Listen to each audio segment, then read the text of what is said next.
Comment ça va? Comment vous avez trouvé la première partie de ce Giro? Ouais, ça va pas mal pour l'équipe, pour moi aussi.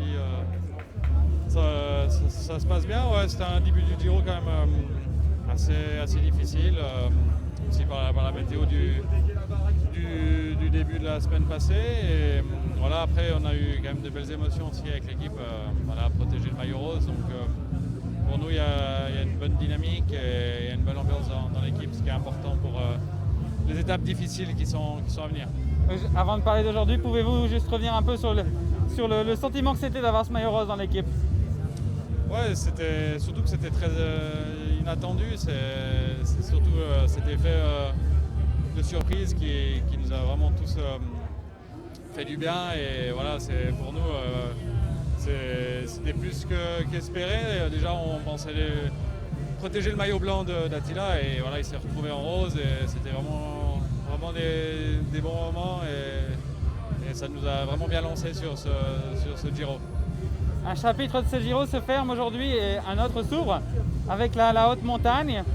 Les possibilités d'échapper, qu'est-ce que vous attendez d'aujourd'hui?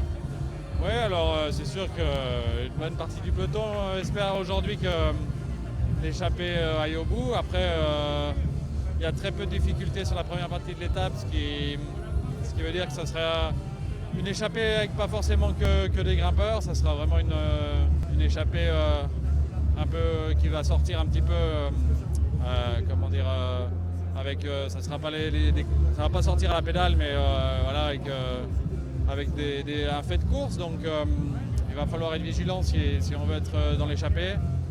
Et voilà, on espère d'en mettre un ou deux coureurs de l'équipe aujourd'hui devant, et sinon le reste sera avec Attila pour le protéger pour la dernière montée, pour espérer qu'il grappille quelques places pour entrer dans le top 10.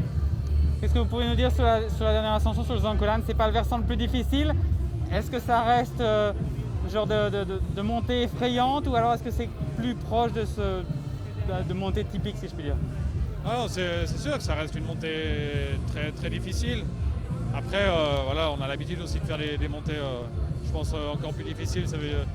Pour moi, les montées les plus dures, c'est celles qui sont au-dessus de 2000 mètres. Et là, c'est une montée sèche d'une dizaine de kilomètres. Donc voilà, c'est encore surmontable.